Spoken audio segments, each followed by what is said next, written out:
ಶ್ರೀ ತರಳಬಾಳು ಜಗದ್ಗುರು ವಿದ್ಯಾಸಂಸ್ಥೆ ಸಿರಿಗೆರೆ ವಿದ್ಯಾರ್ಥಿಗಳೇ, ಈ ದಿನ ನಾವು ಲೋಹಗಳು ಮತ್ತು ಅಲೋಹಗಳು ಈ ಪಾಠದಲ್ಲಿ ಲೋಹಗಳ ರಾಸಾಯನಿಕ ಗುಣಗಳ ಬಗ್ಗೆ ತಿಳಿದುಕೊಳ್ತಾ ಹೋಗೋಣ. ಲೋಹಗಳು ಗಾಳಿಯಲ್ಲಿ ಉರಿಸಿದಾಗ ಏನಾಗುತ್ತದೆ ಅನ್ನುವಂಥದ್ದನ್ನು ನೋಡಿದಾಗ, ಸೋಡಿಯಂನ ಪೊಟ್ಯಾಷಿಯಂನಂತಹ ಲೋಹಗಳು ಗಾಳಿಗೆ ತೆರೆದಿಟ್ಟರೆ ಆಕ್ಸಿಜನ್ನೊಂದಿಗೆ ವೇಗವಾಗಿ ವರ್ತಿಸಿ ಅದು ಅತಿ ಪ್ರತ್ಯಾಮ್ಲೀಯ ಅಥವಾ ಕ್ಷಾರೀಯ ಆಕ್ಸೈಡ್ಗಳನ್ನು ಉಂಟು ಮಾಡುತ್ತೆ. ಸೋಡಿಯಂ ಮತ್ತು ಪೊಟ್ಯಾಷಿಯಂ ಕ್ರಿಯಾಶೀಲ ಲೋಹಗಳು. ಇವು ಗಾಳಿಯಲ್ಲಿರುವಂತಹ ಆಕ್ಸಿಜನ್ನೊಂದಿಗೆ ವೇಗವಾಗಿ ವರ್ತಿಸುವಂತಹದನ್ನು ನಾವು ಕಾಣಬಹುದಾಗಿದೆ. ಲೋಹಗಳು ಆಕ್ಸಿಜನ್ ಜೊತೆಗೆ ವರ್ತಿಸುವಿಕೆಯನ್ನು ನಾವು ಈಗ ನೋಡೋಣ.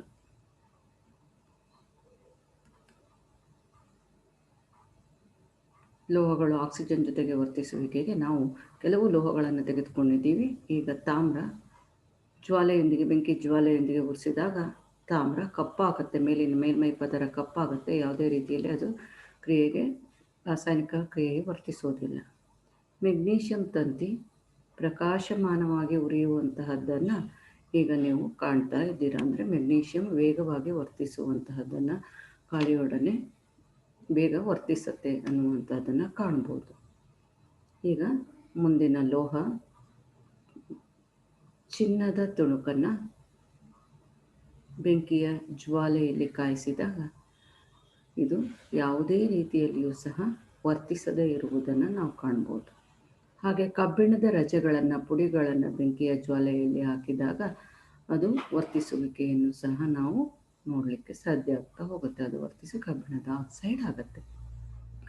ಈ ರೀತಿ ಕೆಲವು ಲೋಹಗಳು ಗಾಳಿಯೊಡನೆ ವರ್ತಿಸಿ ಅವುಗಳ ಆಕ್ಸೈಡನ್ನು ಉಂಟು ಮಾಡುತ್ತೆ ಅನ್ನುವಂತಹದ್ದನ್ನು ನಾವು ಇಲ್ಲಿ ತಿಳಿದುಕೊಳ್ಳಿಕ್ಕೆ ಸಾಧ್ಯ ಆಗ್ತಾ ಹೋಗುತ್ತೆ. ನಂತರದಲ್ಲಿ ಈ ರೀತಿ ಲೋಹಗಳು ಆಕ್ಸಿಜನ್ ಜೊತೆಗೆ ವರ್ತಿಸಿ ಲೋಹದ ಆಕ್ಸೈಡ್ಗಳು ಉಂಟಾದಂತಹ ಏನು ಲೋಹದ ಆಕ್ಸೈಡ್ ಇದೆ ಅದು ನೀರಿನಲ್ಲಿ, ಕೆಲವು ಲೋಹದ ಆಕ್ಸೈಡ್ಗಳು ನೀರಿನಲ್ಲಿ ಕರಗೋದಿಲ್ಲ.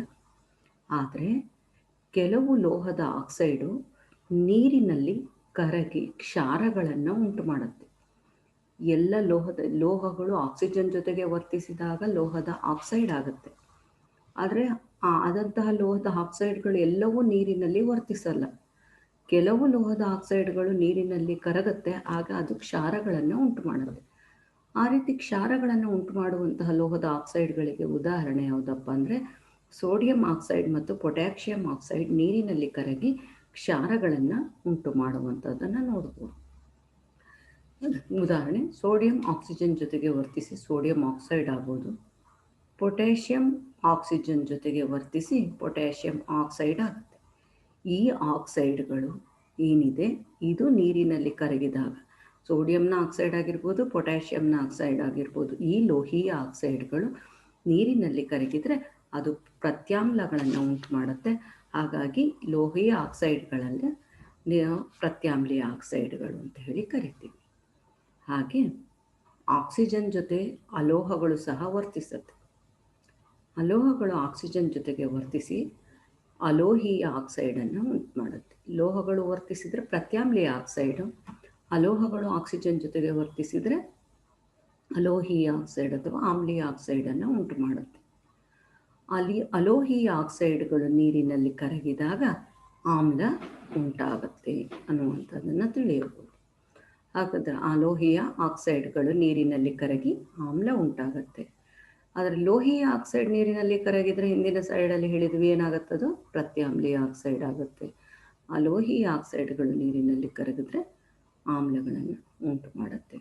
ಅಲೋಹೀಯ ಆಕ್ಸೈಡ್ಗಳು ನೀರಿನಲ್ಲಿ ಕರಗಿ ಆಮ್ಲಗಳನ್ನು ಉಂಟು ಮಾಡುತ್ತೆ ಅನ್ನುವಂತಹದ್ದಕ್ಕೆ ಒಂದು ಉದಾಹರಣೆಯಾಗಿ ನಾವು ಸಲ್ಫರನ್ನು ತಗೊಳ್ಬೋದು. ಸಲ್ಫರ್ ಅಥವಾ ಗಂಧಕ ಆಕ್ಸಿಜನ್ ಜೊತೆಗೆ ವರ್ತಿಸಿ ಸಲ್ಫರ್ ಡೈಆಕ್ಸೈಡ್ ಆಗುತ್ತೆ.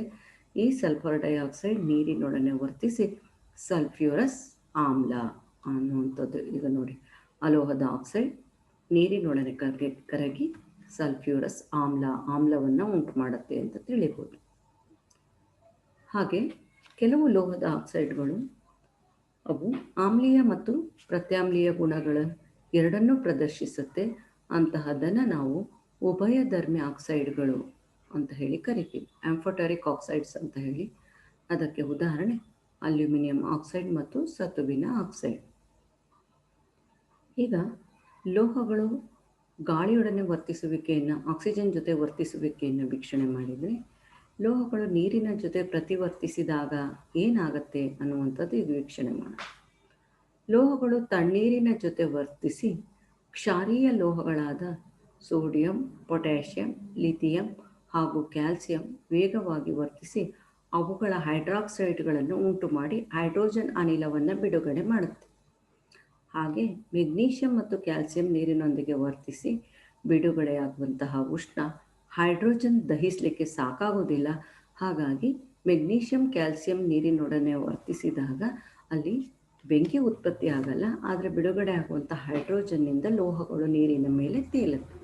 ಇದನ್ನು ಈಗ ನಾವು ಪ್ರಾಯೋಗಿಕವಾಗಿ ವೀಕ್ಷಿಸೋಣ. ಲೋಹಗಳು ನೀರಿನ ಜೊತೆ ಪ್ರತಿವರ್ತಿಸುವಿಕೆಯನ್ನು ನೋಡುವುದಕ್ಕೆ ನಾವು ಇಲ್ಲಿ ಕೆಲವು ಲೋಹದ ತುಣುಕುಗಳನ್ನು ಪ್ರಯೋಗಕ್ಕೆ ನಾವು ಇಲ್ಲಿ ಪಡೆದುಕೊಳ್ಳಲಾಗಿದೆ. ಅಲ್ಯೂಮಿನಿಯಂ, ಕಾಪರ್, ಐರನ್, ಸೀಸ, ಮೆಗ್ನೀಷಿಯಂ, ಪೊಟ್ಯಾಷಿಯಂ, ಸೋಡಿಯಂ ಇವುಗಳನ್ನು ನಾವು ಇಲ್ಲಿ ಪರೀಕ್ಷೆಗೆ ತೆಗೆದುಕೊಂಡಿದ್ದೇವೆ. ಈಗ ಪ್ರತಿಯೊಂದು ಲೋಹವನ್ನು ಸಹ ಒಂದು ಬೀಗರ್ನಲ್ಲಿ ಅರ್ಧದಷ್ಟು ತಣ್ಣೀರನ್ನು ತೆಗೆದುಕೊಂಡು ಅದಕ್ಕೆ ಲೋಹಗಳ ತುಣುಕುಗಳನ್ನು ಹಾಕಿದ್ದೀವಿ. ಈಗ ನೀವು ವೀಕ್ಷಣೆ ಮಾಡಬಹುದು ಯಾವ ಲೋಹ ತಣ್ಣೀರಿನೊಡನೆ ವರ್ತಿಸುತ್ತೆ. ಈ ಕಡೆಯಿಂದ ನೋಡ್ತಾ ಹೋಗಿ ಯಾವ ಲೋಹದಲ್ಲಿ ಗುಳ್ಳೆಗಳು ಕಾಣಬರ್ತಾ ಇದೆ ಎನ್ನುವಂಥದ್ದು, ರಭಸವಾಗಿ ಗುಳ್ಳೆಗಳು ಕಾಣಿಸ್ತಾ ಇದೆ ನೋಡಿ. ಇಲ್ಲಿ ನೋಡ್ತಾ ಇರ್ಬೋದು ಯಾವ ಲೋಹ ತಣ್ಣೀರಿನೊಡನೆ ವರ್ತಿಸಿ ಅದು ಬೆಂಕಿ ಜ್ವಾಲೆಯನ್ನು ಉಂಟು ಮಾಡುತ್ತೆ, ಹತ್ಕೊಂಡು ಉರಿಯುತ್ತೆ ಎನ್ನುವಂತಹದ್ದನ್ನು ನೀವು ಸಹ ವೀಕ್ಷಣೆ ಮಾಡಬಹುದು. ಹಾಗೆ ಯಾವ ಲೋಹ ನೀರಿನಲ್ಲಿ ತೇಲತ್ತೆ, ತಣ್ಣೀರಿನಲ್ಲಿ ತೇಲತ್ತೆ ಅನ್ನುವಂಥದ್ದನ್ನು ಸಹ ಇಲ್ಲಿ ವೀಕ್ಷಣೆ ಮಾಡಲಿಕ್ಕೆ ಸಾಧ್ಯ ಆಗ್ತಾ ಇದೆ. ಕ್ಯಾಲ್ಸಿಯಂ ಲೋಹವನ್ನು ನೋಡ್ತಾ ಇದ್ದೀರಾ. ಹಾಗೆ ಕೆಲವು ಲೋಹಗಳು ತಣ್ಣೀರಿನೊಡನೆ ವರ್ತಿಸೋದಿಲ್ಲ, ಹಾಗಾಗಿ ಅವುಗಳನ್ನು ಬಿಸಿ ನೀರಿನಲ್ಲಿ ಅವು ವರ್ತಿಸುವ ಹಾಗೆ ಅದಕ್ಕೆ ಅರ್ಧದಷ್ಟು ಬಿಸಿನೀರನ್ನು ತೆಗೆದುಕೊಂಡು ಅವು ವರ್ತಿಸುವಿಕೆಯನ್ನು ನೋಡ್ತಾ ಇದ್ದೀವಿ, ಹಾಕಿದ್ದೀವಿ. ಈಗ ವರ್ತಿಸುವಿಕೆಯನ್ನು ನೋಡಿ. ಈಗ ತಣ್ಣೀರಿನಲ್ಲಿ ಹಾಕಿದಂತಹ ಸೋಡಿಯಂ ಮತ್ತು ಪೊಟ್ಯಾಷಿಯಂ ಅತ್ಯಂತ ರಭಸವಾಗಿ ತಣ್ಣೀರಿನೊಡನೆ ವರ್ತಿಸುತ್ತೆ ನೋಡಿ. ಸೋಡಿಯಮ್ಮು ವೇಗವಾಗಿ ವರ್ತಿಸಿ ಮತ್ತು ಹೆಚ್ಚಿನ ಉಷ್ಣತೆಯನ್ನು ಬಿಡುಗಡೆ ಮಾಡುವುದರಿಂದ ಹೈಡ್ರೋಜನ್ ಆ ಉಷ್ಣತೆಗೆ ಹತ್ತಿಕೊಂಡು ಉರಿಯುತ್ತೆ. ಹಾಗಾಗಿ ಇದು ಹೆಚ್ಚು ಉಷ್ಣತೆಯನ್ನು ಬಿಡುಗಡೆ ಮಾಡುವುದರಿಂದ ಬಹಿರುಷ್ಣಕ ಕ್ರಿಯೆ ಅಂತ ಹೇಳಿ ಕರಿತೀವಿ. ಹಾಗೆ ಸೋಡಿಯಂ ಮತ್ತು ಪೊಟ್ಯಾಷಿಯಂ ಎರಡೂ ಸಹ ವೇಗವಾಗಿ ವರ್ತಿಸುವಂಥದ್ದಾಗಿರುತ್ತೆ. ಈ ಕ್ರಿಯೆಗೆ ಸಂಬಂಧಿಸಿದ ಸಮೀಕರಣವನ್ನು ಇಲ್ಲಿ ಬರ್ತಿದ್ದಾರೆ. ಪೊಟ್ಯಾಷಿಯಂ ನೀರಿನೊಡನೆ ವರ್ತಿಸಿ ಪೊಟ್ಯಾಷಿಯಂ ಹೈಡ್ರಾಕ್ಸೈಡ್ ಆಗಿ ಹೈಡ್ರೋಜನ್ ಬಿಡುಗಡೆಯಾಗಿ ಉಷ್ಣ ಬಿಡುಗಡೆ ಆಗುತ್ತೆ. ಹಾಗೆ ಸೋಡಿಯಂ ವರ್ತಿಸುವಿಕೆ ಇಲ್ಲಿ ನಡೀತಾ ಇರುವಂಥ ಕ್ರಿಯೆಯ ಸಮೀಕರಣವನ್ನು ಸಹ ನೀವು ಇಲ್ಲಿ ವೀಕ್ಷಣೆ ಮಾಡ್ತಾ ಇದ್ದೀರಿ. ಇಲ್ಲಿ ಸೋಡಿಯಂ ಹೈಡ್ರಾಕ್ಸೈಡ್ ಆಗಿ ಹೈಡ್ರೋಜನ್ ಬಿಡುಗಡೆ ಆಗುತ್ತೆ. ಹಾಗೆ ಕ್ಯಾಲ್ಸಿಯಂ ನೋಡಿ, ಕ್ಯಾಲ್ಸಿಯಂ ತಣ್ಣೀರಿನೊಡನೆ ವರ್ತಿಸ್ತಾ ಇದೆ. ಈಗ ಇಲ್ಲೂ ಹೈಡ್ರೋಜನ್ ಬಿಡುಗಡೆ ಆಗ್ತಾಯಿದೆ. ಹೈಡ್ರೋಜನ್ ಬಿಡುಗಡೆ ಆದಂತಹ ಹೈಡ್ರೋಜನ್ಗೆ ದಹಿಸಲಿಕ್ಕೆ ಬೇಕಾದಂತಹ ಶಾಖ ಸಾಕಾಗ್ತಾ ಇಲ್ಲ.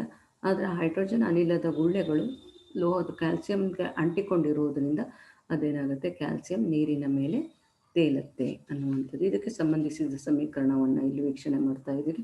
ಇದು ಸಹ ಕ್ಯಾಲ್ಸಿಯಂ ಹೈಡ್ರಾಕ್ಸೈಡನ್ನು ಉಂಟು ಮಾಡಿ ಹೈಡ್ರೋಜನನ್ನು ಬಿಡುಗಡೆ ಮಾಡುತ್ತೆ ಅನ್ನುವಂಥದ್ದು. ಈಗ ಯಾವುದು ಲೋಹ ತಣ್ಣೀರಿನೊಡನೆ ವರ್ತಿಸೋದಿಲ್ಲ ಅಂತಹ ಲೋಹವನ್ನು ನಾವು ಅರ್ಧ ತುಂಬಿರುವಂತಹ ಬೀಕರ್ನಲ್ಲಿ ತುಂಬಿರುವಷ್ಟು ಮಟ್ಟಿಗೆ ಬಿಸಿನೀರನ್ನು ತೆಗೆದುಕೊಂಡು ಅದಕ್ಕೆ ಆ ಲೋಹಗಳನ್ನು ಹಾಕಿದ್ದೀವಿ. ಅದರಲ್ಲಿ ಬಿಸಿ ನೀರಿನಲ್ಲಿ ವರ್ತಿಸ್ತಾ ಇರುವಂತಹ ಲೋಹ ಯಾವುದಾಗಿದೆ, ಮೆಗ್ನೀಷಿಯಮನ್ನು ನೋಡ್ತಾ ಇದ್ದೀವಿ. ಅವುಗಳ ಕ್ರಿಯಾಶೀಲತೆಯ ಆಧಾರದ ಮೇಲೆ ಆ ಲೋಹಗಳ ಜೋಡಣೆಯನ್ನು ಇಲ್ಲಿ ನಾವು ಬರಿತಾ ಹೋಗಿದ್ದೀವಿ. ಅವುಗಳ ಕ್ರಿಯಾಶೀಲತೆಯ ಆಧಾರದ ಮೇಲೆ, ಕಡಿಮೆ ಕ್ರಿಯಾಶೀಲತೆಯ ಶ್ರೇಣಿಯ ಮೇಲೆ ಅವುಗಳನ್ನು ಇಲ್ಲಿ ಬರಿತಾ ಹೋಗಿದ್ದೀವಿ ನೋಡಿ. ಮೆಗ್ನೀಷಿಯಂ ಬಿಸಿ ನೀರಿನಲ್ಲಿ ವರ್ತಿಸಿ ಮೆಗ್ನೀಷಿಯಂ ಹೈಡ್ರಾಕ್ಸೈಡ್ ಆಗಿ ಜಲಜನಕವನ್ನು ಹೈಡ್ರೋಜನನ್ನು ಬಿಡುಗಡೆ ಮಾಡ್ತಾ ಇದೆ ಅನ್ನುವಂಥದ್ದನ್ನು ಇಲ್ಲಿ ನೋಡ್ತಿದ್ದೀವಿ. ಹಾಗಾದರೆ ಇದು ಸಹ ಅಷ್ಟೇ, ಮೆಗ್ನೀಷಿಯಂ ಬಿಸಿ ನೀರಿನೊಡನೆ ವರ್ತಿಸಿದಾಗ ನೀರಿನ ಮೇಲೆ ತೇಲುತ್ತೆ. ಯಾಕೆಂದರೆ ಬಿಡುಗಡೆ ಆಗುವಂಥ ಹೈಡ್ರೋಜನ್ ಅನಿಲದ ಗುಳ್ಳೆಗಳು ಮೆಗ್ನೀಷಿಯಂಗೆ ಅಂಟಿಕೊಂಡು ಅದೇನಾಗುತ್ತೆ, ನೀರಿನ ಮೇಲೆ ತೇಲುವಂತೆ ಮಾಡುತ್ತೆ. ಅದಕ್ಕೆ ಸಂಬಂಧಿಸಿದ ಸಮೀಕರಣ ಮೆಗ್ನೀಷಿಯಂ ನೀರಿನೊಡನೆ ವರ್ತಿಸಿ ಮೆಗ್ನೀಷಿಯಂ ಹೈಡ್ರಾಕ್ಸೈಡ್ ಆಗಿ ಜಲಜನಕ ಬಿಡುಗಡೆ ಮಾಡುತ್ತೆ. ಅಂದರೆ ಕೆಲವು ಲೋಹಗಳು ತಣ್ಣೀರಿನೊಡನೆ ವರ್ತಿಸುತ್ತೆ, ಕೆಲವು ಲೋಹಗಳು ಬಿಸಿನೀರಿನೊಡನೆ ವರ್ತಿಸುತ್ತೆ, ಕೆಲವು ಲೋಹಗಳು ತಣ್ಣೀರಿನೊಡನೆ ವರ್ತಿಸೋದಿಲ್ಲ, ಬಿಸಿ ನೀರಿನ ವರ್ತಿಸೋದಿಲ್ಲ. ಅದು ಯಾವುದ್ರ ಜೊತೆಗೆ ವರ್ತಿಸುತ್ತೆ, ಹಬೆಯೊಡನೆ ವರ್ತಿಸುತ್ತೆ. ಹಬೆಯನ್ನು ಉತ್ಪತ್ತಿ ಮಾಡಿ ವರ್ತಿಸಲಿಕ್ಕೆ ಈ ಜೋಡಣೆಯನ್ನು ಬಳಸ್ತಾರೆ. ಅಲ್ಯೂಮಿನಿಯಂ, ಕಬ್ಬಿಣ, ಸತು ಇವು ಇವು ತಣ್ಣೀರು ಮತ್ತು ಬಿಸಿ ನೀರಿನಲ್ಲಿ ಇವುಗಳು ವರ್ತಿಸದೇ ಇರುವಂಥದ್ದು ನೋಡ್ಬೋದು. ಹಾಗಾಗಿ ಇವು ಹಬೆಯಲ್ಲಿ ವರ್ತಿಸುತ್ತೆ. ಇಲ್ಲಿ ನಾವು ಹತ್ತಿಯನ್ನು ಏನು ಮಾಡಿ ನೀರಿನಲ್ಲಿ ಮುಳುಗಿಸಿ ಇಟ್ಟಿರುವಂಥದ್ದು, ಅದರಿಂದ ಬರುವಂಥ ಹಬೆ ಏನಿದೆ ಇದು ಅಲ್ಯೂಮಿನಿಯಂನ ತಂತಿ. ಇದ್ರ ಜೊತೆ ಇಲ್ಲಿ ವರ್ತಿಸಿ ಅದೇನಾಗ್ತಾ ಹೋಗುತ್ತೆ, ಇಲ್ಲಿ ಹೈಡ್ರೋಜನನ್ನು ಬಿಡುಗಡೆ ಮಾಡುತ್ತೆ. ಅಲ್ಯೂಮಿನಿಯಂ ಆಕ್ಸೈಡ್ ಆಗಿ ಹೈಡ್ರೋಜನನ್ನು ಬಿಡುಗಡೆ ಆಗುತ್ತೆ. ಬಿಡುಗಡೆ ಆಗುವಂಥ ಹೈಡ್ರೋಜನನ್ನು ಪ್ರಣಾಳದಲ್ಲಿ ಸಂಗ್ರಹಿಸುವಂತಹದ್ದನ್ನು ನೀವು ನೋಡ್ತಾ ಹೋಗ್ತಿದ್ದೀರ. ಹಾಗಾಗಿ ಅಲ್ಯೂಮಿನಿಯಂ, ಕಬ್ಬಿಣದಂತಹ ಲೋಹಗಳು ಹಬೆಯೊಡನೆ ವರ್ತಿಸಿ ಅಲ್ಯೂಮಿನಿಯಂ ಆಕ್ಸೈಡ್ ಆಗುತ್ತೆ. ಚಿನ್ನ, ಬೆಳ್ಳಿ, ತಾಮ್ರದಂತಹ ಲೋಹಗಳು ಯಾವುದು, ಅವು ನೀರಿನೊಡನೆ ವರ್ತಿಸೋದೇ ಇಲ್ಲ. ತಣ್ಣೀರಿನೊಡನೆ, ಬಿಸಿ ನೀರಿನೊಡನೆ, ಹಬೆಯೊಡನೆ ವರ್ತಿಸೋದೇ ಇಲ್ಲ. ಹಾಗಾಗಿ ಲೋಹಗಳು ಹೇಗೆ ನೀರಿನೊಡನೆ ವರ್ತಿಸುತ್ತೆ ಅನ್ನುವಂಥದ್ದನ್ನು ವೀಕ್ಷಣೆ ಮಾಡಿದ್ದೀರ. ಈಗ ನೆಕ್ಸ್ಟ್, ಆ ಲೋಹಗಳು ನೀರಿನೊಡನೆ ವರ್ತಿಸಿದಾಗ ನಡೆಯುವ ಸಮೀಕರಣ, ರಾಸಾಯನಿಕ ಕ್ರಿಯೆಯ ಸಮೀಕರಣವನ್ನು ಇಲ್ಲಿ ವೀಕ್ಷಣೆ ಮಾಡ್ತಾ ಇದ್ದೀರಾ. ಸೋಡಿಯಂ ನೀರಿನೊಡನೆ ವರ್ತಿಸಿ ಸೋಡಿಯಂ ಹೈಡ್ರಾಕ್ಸೈಡ್ ಮತ್ತು ಜಲಜನಕ ಬಿಡುಗಡೆ ಮಾಡ್ತಿದೆ. ಪೊಟ್ಯಾಷಿಯಂ ನೀರಿನೊಡನೆ ವರ್ತಿಸಿ ಪೊಟ್ಯಾಷಿಯಂ ಹೈಡ್ರಾಕ್ಸೈಡ್ ಮತ್ತು ಜಲಜನಕ ಬಿಡುಗಡೆ ಆಗ್ತಾ ಇದೆ. ಹೈಡ್ರೋಜನ್ ಬಿಡುಗಡೆ ಆಗ್ತಿದೆ. ಈ ಎರಡೂ ಪ್ರಕ್ರಿಯೆಗಳಲ್ಲಿ, ರಾಸಾಯನಿಕ ಕ್ರಿಯೆಗಳಲ್ಲಿ ಅತ್ಯಂತ ಹೆಚ್ಚಿನ ಉಷ್ಣತೆ ಬಿಡುಗಡೆ ಆಗೋದ್ರಿಂದ ಇದನ್ನು ತೀವ್ರ ಬಹಿರುಷ್ಣಕ ಕ್ರಿಯೆ ಅಂತೀವಿ. ಅದು ಇಲ್ಲಿ ನೀರಿನೊಡನೆ ವರ್ತಿಸಿದಾಗ ಸೋಡಿಯಂ ಬೆಂಕಿಯೊಂದಿಗೆ ಹತ್ತಿಕೊಂಡು ಉರಿಯುವಂಥದ್ದನ್ನು ನಾವು ಕಾಣ್ತಾ ಹೋಗ್ತೀವಿ. ಆದರೆ ಕ್ಯಾಲ್ಸಿಯಂ ನೀರಿನೊಡನೆ ವರ್ತಿಸಿ ಕ್ಯಾಲ್ಸಿಯಂ ಹೈಡ್ರಾಕ್ಸೈಡ್ ಆಗುತ್ತೆ, ಹೈಡ್ರೋಜನ್ ಬಿಡುಗಡೆ ಆಗುತ್ತೆ. ಆದರೆ ಇಲ್ಲಿ ಬೆಂಕಿ ಹತ್ಕೊಳ್ಳೋದಿಲ್ಲ, ಯಾಕಂದರೆ ಇಲ್ಲಿ ಬಿಡುಗಡೆ ಆಗುವಂಥ ಉಷ್ಣ ಹೈಡ್ರೋಜನ್ ದಹಿಸಲಿಕ್ಕೆ ಬೇಕಾದಷ್ಟು ಉಷ್ಣ ಸಿಗೋದಿಲ್ಲ. ಹಾಗಾಗಿ ಬಿಡುಗಡೆ ಆದಂಥ ಹೈಡ್ರೋಜನ್ ಕ್ಯಾಲ್ಸಿಯಂನ ತಳಭಾಗದಲ್ಲಿ ಸೇರಿಕೊಳ್ಳುತ್ತೆ. ಗಾಳಿಗುಳ್ಳೆಗಳಾಗಿ ಅದು ಕ್ಯಾಲ್ಸಿಯಂನ ತಳಭಾಗದಲ್ಲಿ ಸೇರಿಕೊಂಡು ಕ್ಯಾಲ್ಸಿಯಂ ನೀರಿನ ಮೇಲೆ ತೇಲುವಂತೆ ಮಾಡುವಂಥದ್ದಾಗಿದೆ. ಈಗ ನಾವು ಮೂರನೇ ರಿಯಾಕ್ಷನ್ ನೋಡ್ತಾ ಹೋಗೋಣ. ಲೋಹಗಳು ಆಮ್ಲಗಳ ಜೊತೆ ಪ್ರತಿವರ್ತಿಸಿದಾಗ ಏನಾಗುತ್ತೆ, ಇವೆಲ್ಲವೂ ಸಹ ಇದೆ. ನೀವು ಟೆಕ್ಸ್ಟ್ ಬುಕ್ ತೆಗೆದು ನೋಡಿ ಅವುಗಳ ಜೊತೆಯಲ್ಲಿ ಹೋಲಿಸಿ ಇದನ್ನು ಅರ್ಥೈಸ್ಕೊಳ್ಬೇಕಾಗುತ್ತೆ. ಇವುಗಳನ್ನು ನೋಡಿದ ನಂತರ ನಾವು ಲೋಹಗಳ ಹಿಂದಿನ 2 ಸ್ಲೈಡ್ಗಳಲ್ಲಿ ಲೋಹಗಳು ಆಕ್ಸಿಜನ್ನೊಡನೆ, ಲೋಹಗಳು ನೀರಿನೊಡನೆ ವರ್ತಿಸುವಿಕೆಯನ್ನು ನೋಡಿದ್ವಿ. ಈಗ ಆ್ಯಸಿಡ್ ಜೊತೆ, ಆಮ್ಲದ ಜೊತೆಗೆ ಹೇಗೆ ವರ್ತಿಸುತ್ತೆ ಅನ್ನುವಂಥದ್ದನ್ನು ವೀಕ್ಷಣೆ ಮಾಡೋಣ. ಈಗ ನೋಡ್ತಾ ಹೋಗೋಣ. ಈಗ ನೋಡಿ, ಇಲ್ಲೂ ಸಹ ಕೆಲವು ಲೋಹಗಳ ತುಣುಕುಗಳನ್ನು ನಾವು ಪ್ರಯೋಗಕ್ಕೆ ಪ್ರಣಾಳದಲ್ಲಿ ತೆಗೆದುಕೊಳ್ತಾ ಇದ್ದೀವಿ. ಯಾವ ಯಾವ ಲೋಹ ತಗೊಂಡಿದ್ದೀವಿ? ತವರ, ಕಬ್ಬಿಣ, ಮೆಗ್ನೀಷಿಯಂ, ತಾಮ್ರ, ಸತು, ಕ್ಯಾಲ್ಸಿಯಂ. ಪ್ರತಿಯೊಂದನ್ನು ಲೋಹದನ್ನು ತೆಗೆದುಕೊಂಡು ಆ ಪ್ರಣಾಳದಲ್ಲಿ ತೆಗೆದುಕೊಂಡು ಪ್ರತಿ ಪ್ರಣಾಳಕ್ಕೂ ಸಹ ಇಲ್ಲಿ ನಾವು ಆಮ್ಲವನ್ನು ಹಾಕ್ತಾ ಇದ್ದೀವಿ. ಈಗ ನೀವು ನೋಡ್ತಾ ಹೋಗಬೇಕು, ಎಲ್ಲಿ ಗುಳ್ಳೆಗಳು, ಯಾವ ಪ್ರಣಾಳದಲ್ಲಿ ಗುಳ್ಳೆಗಳು ಬರ್ತಾ ಇದೆ ಅಲ್ಲಿ ವರ್ತನೆ ಆಗ್ತಾ ಇದೆ ಅಂತ. ಹಾಕಿದ ನಂತರ ಗುಳ್ಳೆಗಳು ಬರ್ತಾ ಇದ್ದರೆ ವರ್ತನೆ ಆಗ್ತಾ ಇದೆ ಅಂತ, ಹಾಗೆ ಇದ್ದರೆ ವರ್ತಿಸ್ತಾ ಇಲ್ಲ ಅಂತ ಹೇಳಿ ನೋಡಿ. ಈಗ ಸತು ಸಹ ವರ್ತಿಸುವಿಕೆಯನ್ನು ಕಾಣ್ತಾ ಇದ್ದೀರಿ. ಗುಳ್ಳೆ ಮೆಗ್ನೀಷಿಯಂನಲ್ಲೂ ವರ್ತಿಸುವಿಕೆ ಇದೆ, ಸತುವಿನಲ್ಲೂ ವರ್ತಿಸುವಿಕೆ ಕಂಡು ಬರ್ತಾ ಇದೆ. ಇಲ್ಲಿ ನೋಡಿ, ಇಲ್ಲಿ ಕಾಣಿಸ್ತಾ ಇದೆ ಗುಳ್ಳೆಗಳು.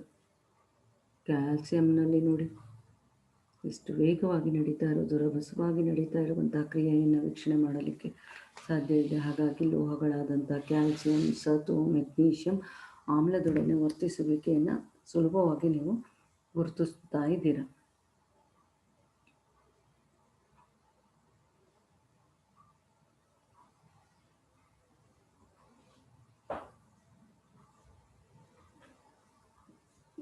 ನೋಡ್ತಾ ಇದ್ದೀರಲ್ವಾ, ಬೇರೆ ಬೇರೆ ಲೋಹಗಳನ್ನ ತೆಗೆದುಕೊಂಡಿದ್ದೀವಿ.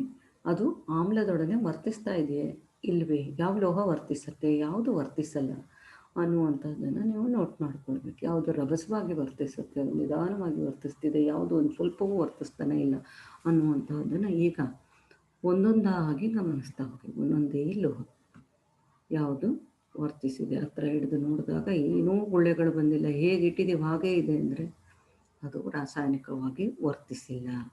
ತಾಮ್ರ ಆಮ್ಲದೊಡನೆ ವರ್ತಿಸೋದಿಲ್ಲ ಅನ್ನುವಂಥದ್ದನ್ನು ತಿಳ್ಕೊಳ್ತೀರ. ಕಬ್ಬಿಣ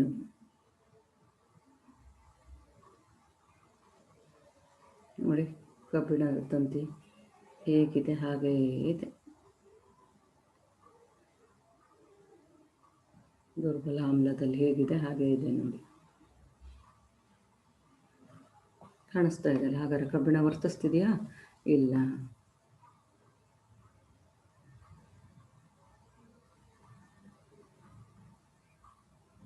ತವರ ಹೇಗಿಟ್ಟಿದ್ದೀವಿ ಹಾಗೆ ಇದೆ. ರಾಸಾಯನಿಕವಾಗಿ ಇದು ಸಹ ಯಾವುದೇ ರೀತಿಯಲ್ಲಿ ವರ್ತನೆ ಕಂಡು ಬರ್ತಾ ಇಲ್ಲ.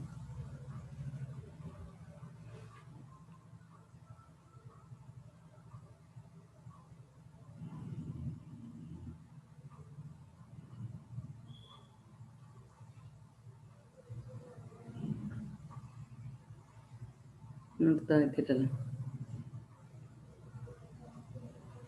ಹಾಗಾದರೆ ಯಾವ ಲೋಹಗಳು ವರ್ತಿಸಿದೆ ಅಂತ ಹೇಳಿ ನೀವು ನೋಡಿದ್ರೆ, ಕೆಲವು ಲೋಹಗಳು ಮಾತ್ರ ಆಮ್ಲದೊಡನೆ ವರ್ತಿಸಿದ್ವು. ಈಗ ಲೋಹವು ನೈಟ್ರಿಕ್ ಆಮ್ಲದ ಜೊತೆಗೆ ಪ್ರತಿವರ್ತಿಸಿದಾಗ ಏನಾಗುತ್ತೆ ಎನ್ನುವಂಥದ್ದನ್ನು ವೀಕ್ಷಣೆ ಮಾಡಿ. ನೈಟ್ರಿಕ್ ಆಮ್ಲದೊಡನೆ ಲೋಹಗಳು ವರ್ತಿಸುವಿಕೆ ಕಡಿಮೆ, ಹೈಡ್ರೋಜನನ್ನು ಬಿಡುಗಡೆ ಮಾಡುವಂಥದ್ದಿಲ್ಲ. ಹಾಗಾಗಿ ಯಾವ ಲೋಹ ಮಾತ್ರ ನೈಟ್ರಿಕ್ ಆಮ್ಲದ ಜೊತೆಗೆ ವರ್ತಿಸುತ್ತೆ ನೋಡಿ, ಮೆಗ್ನೀಷಿಯಂ.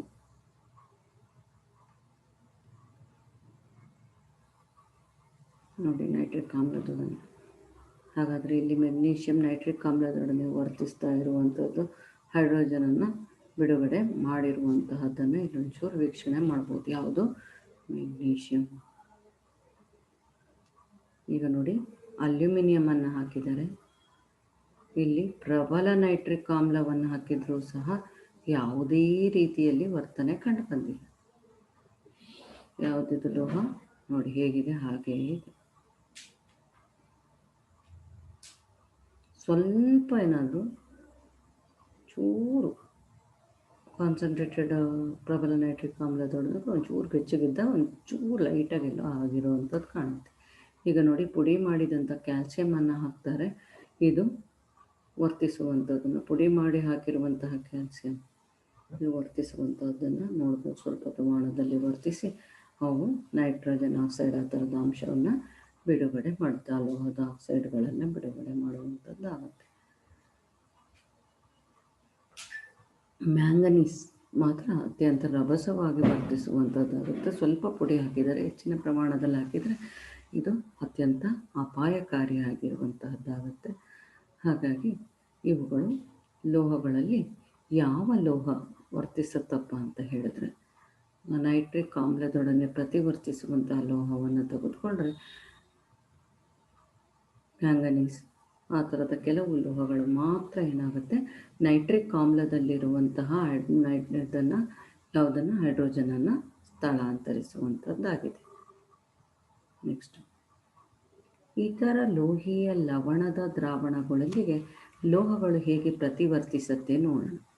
ಲೋಹೀಯ ಲವಣದ ದ್ರಾವಣ ಮತ್ತು ಲೋಹ ಈ ರಾಸಾಯನಿಕ ಕ್ರಿಯೆಗೆ ಸಂಬಂಧಿಸಿದಾಗೆ ಲೋಹೀಯ ಲವಣದ ದ್ರಾವಣ ಅಂದರೆ, ಲೋಹೀಯ ಲವಣ ಅಂದರೆ ತಾಮ್ರದ ಸಲ್ಫೇಟನ್ನು ನೀರಿನಲ್ಲಿ ಕರಗಿಸಿ ಅದು ತಾಮ್ರದ ಸಲ್ಫೇಟ್ ದ್ರಾವಣವನ್ನು ತೆಗೆದುಕೊಂಡಿದ್ದೀವಿ. ಇದಕ್ಕೆ ಒಂದು ಲೋಹವನ್ನು ಹಾಕ್ತೀವಿ. ಯಾವ ಲೋಹ ಅದು? ಉದಾಹರಣೆಗೆ ಕಬ್ಬಿಣ. ತಾಮ್ರದ ಸಲ್ಫೇಟ್ ಅನ್ನುವಂತಹ ಲೋಹೀಯ ದ್ರಾವಣಕ್ಕೆ ನಾವು ಕಬ್ಬಿಣವನ್ನು ಹಾಕಿದಾಗ ಕಬ್ಬಿಣ ಹೇಗೆ ವರ್ತಿಸುತ್ತೆ ಅನ್ನುವಂತಹದ್ದನ್ನು ನೋಡಿ. ಇಲ್ಲಿ 2 ಪ್ರನಾಳ ತೆಗೆದುಕೊಂಡಿದ್ದೀವಿ. 2 ಪ್ರನಾಳಕ್ಕೂ ಲೋಹೀಯ ಲವಣ ದ್ರಾವಣವಾದ ತಾಮ್ರದ ಸಲ್ಫೇಟ್ ದ್ರಾವಣವನ್ನು ಸಮ ಪ್ರಮಾಣದಲ್ಲಿ ಹಾಕ್ತಾ ಇದ್ದೀವಿ. ಎ ಪ್ರನಾಳ ಮತ್ತು ಬಿ ಪ್ರನಾಳ ಎರಡಕ್ಕೂ ಸಹ ನೀಲಿ ಬಣ್ಣದಲ್ಲಿ ಇರುವಂತಹ ತಾಮ್ರದ ಸಲ್ಫೇಟ್ ದ್ರಾವಣವನ್ನು ಹಾಕಿದ್ದೀವಿ. ಎ ಪ್ರನಾಳವನ್ನು ಆಧಾರ ಸ್ತಂಭಕ್ಕೆ ಬಂಧಿಸಿದ್ದೀವಿ. ಬಿ ಪ್ರನಾಳವನ್ನು ಟೆಸ್ಟ್ ಟ್ಯೂಬ್ ಸ್ಟ್ಯಾಂಡಲ್ಲಿ ಹಾಗೆ ಇಟ್ಟಿದ್ದೀವಿ. ನೋಡಿ, ಅದಲ್ಲೇ ಇದೆ. ಈಗ 3 ಮೊಳೆಯನ್ನು ತೆಗೆದುಕೊಂಡಿದ್ದೀವಿ. ಪ್ರಯೋಗಕ್ಕೆ 2 ಮೊಳೆಯನ್ನು ಮಾತ್ರ ತಗೊಂಡು 1 ಮೊಳೆಯನ್ನು ಹಾಗೆ ಇಟ್ಟಿರ್ತೀವಿ. ಉಪ್ಪಿನ ಕಾಗದದ ಸಹಾಯದಿಂದ ಅದರ ಮೇಲಿನ ಆಕ್ಸೈಡ್ ಪದರ ತೆಗೆದಿದ್ದೀವಿ ಏನಾದರೂ ಇರಲಿ ಅಂತ. 2 ಮೊಳೆಯನ್ನು ತಾಮ್ರದ ಸಲ್ಫೇಟ್ ದ್ರಾವಣವಿರುವ ಎ ಬೀಕರ್ನಲ್ಲಿ ಅರ್ಧದಷ್ಟು ಮುಳುಗುವಂತೆ ಮಾಡಿ ದಾರ ಕಟ್ಟಿ ಇಟ್ಟಿದ್ದೀವಿ, ತೆಗಿಲಿಕ್ಕೆ ಈಸಿ ಆಗಲಿ ಅಂತ ಹೇಳಿ. ಇನ್ನೊಂದನ್ನು ಹಾಗೆ ಇಟ್ಟಿದ್ದೀವಿ ಮತ್ತು ಆಮೇಲೆ ಕಂಪೇರ್ ಮಾಡಲಿಕ್ಕೆ ಅಂತ. 20 ನಿಮಿಷದ ನಂತರ ಇದರೊಳಗಿರುವಂತಹ ಮೊಳೆಯನ್ನು ನಾವು ಏನು ಮಾಡಿದ್ದೀವಿ, ತೆಗೆದಿದ್ದೀವಿ. ನೋಡಿ, ಮೊದಲಿಗೂ ಇದಕ್ಕೂ ಏನು ಬದಲಾವಣೆ ಕಂಡು ಬರ್ತಾ ಇದೆ ನೋಡಿ. ಇದರ ಮೇಲೆ ಒಂದು ಪದರ ರೂಪುಗೊಂಡಿದೆ. ಈ ಪದರ ಯಾವುದಾಗಿದೆ ಅನ್ನುವಂತಹದ್ದನ್ನು ವೀಕ್ಷಿಸಿ. ಇದರ ಮೇಲೆ ಕಂಡು ಬರ್ತಾ ಇರುವಂಥದ್ದು ಕಬ್ಬಿಣವನ್ನು ಮುಳುಗಿಸಿದ್ವಿ ತಾಮ್ರದ ಸಲ್ಫೇಟ್ ದ್ರಾವಣದಲ್ಲಿ. ಈಗ ಏನಾಯ್ತಪ್ಪ ಅಂತ ಹೇಳಿದರೆ, ಇಲ್ಲಿ ಕಬ್ಬಿಣದ ಸಲ್ಫೇಟ್ ಅನ್ನುವಂತಹದ್ದು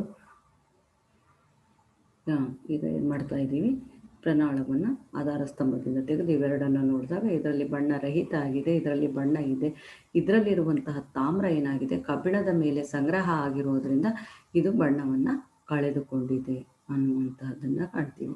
ಹಾಗಾದರೆ ಇದರಲ್ಲಿ ಬಣ್ಣ ಕಳೆದುಕೊಳ್ಳಲಿಕ್ಕೆ ಕಾರಣ ಏನಪ್ಪ ಅಂತ ಹೇಳಿದರೆ, ಕಬ್ಬಿಣ ತಾಮ್ರದ ಸಲ್ಫೇಟ್ ಜೊತೆಗೆ ವರ್ತಿಸಿ ಕಬ್ಬಿಣದ ಸಲ್ಫೇಟ್ ಆಗಿದೆ ಮತ್ತು ತಾಮ್ರ ಬಿಡುಗಡೆ ಆಗಿದೆ. ಕ್ರಿಯಾಶೀಲವಾದಂತಹ ಒಂದು ಧಾತು ಏನಾಗಿದೆ, ಒಂದು ಲವಣ ದ್ರಾವಣದಲ್ಲಿರುವಂಥ ಮತ್ತೊಂದು ಧಾತುವನ್ನು ಹೊರದೂಡಿ ತಾನು ಅದರ ಸ್ಥಾನ ಆಕ್ರಮಿಸಿದೆ, ಸ್ಥಾನ ಪಲ್ಲಟ ಕ್ರಿಯೆ.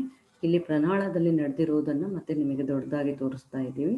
ಇಲ್ಲಿ ಇರುವಂಥದ್ದು ಏನಾಗಿದೆ, ಇದರಲ್ಲಿರುವಂಥ ಕಬ್ಬಿಣದ ಅಣುಗಳು ಇಲ್ಲಿ ಹೋಗಿ ಕಬ್ಬಿಣದ ಸಲ್ಫೇಟ್ ಆಗಿದೆ. ತಾಮ್ರದ ಸಲ್ಫೇಟ್ನಲ್ಲಿರುವ ತಾಮ್ರ ಬಂದು ಏನಾಗ್ತಾ ಇದೆ, ಈ ಮೊಳೆಯ ಮೇಲೆ ಸಂಗ್ರಹ ಆಗ್ತಾ ಇದೆ. ಹಾಗಾಗಿ ಯಾವುದು ಲೋಹೀಯ ದ್ರಾವಣದಲ್ಲಿರುವ ಲೋಹವನ್ನು ಹೊರದೂಡಿ ತಾನು ಅದರ ಸ್ಥಾನವನ್ನು ಆಕ್ರಮಿಸಿಕೊಳ್ಳುತ್ತೋ ಅದನ್ನು ನಾವು ಏನಂತ ಹೇಳಿ ಕರಿತೀವಿ, ಅದನ್ನು ಹೆಚ್ಚು ಕ್ರಿಯಾಶೀಲ ಧಾತು ಅಂತ ಹೇಳಿ ಕರಿತೀವಿ.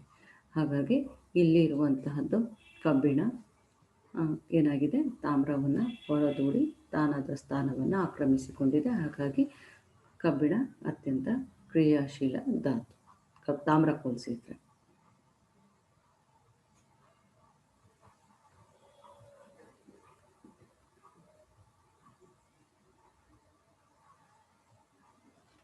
ಈಗ ನಾವು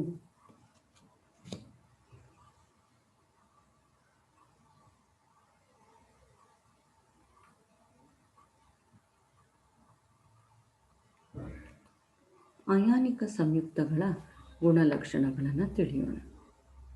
ಇದಕ್ಕಿಂತ ಮೊದಲು ಒಂದು ವಿಡಿಯೋ ಇತ್ತು, ಅಯಾನಿಕ ಬಂಧ ಹೇಗೆ ಉಂಟಾಗುತ್ತೆ ಅಂತ.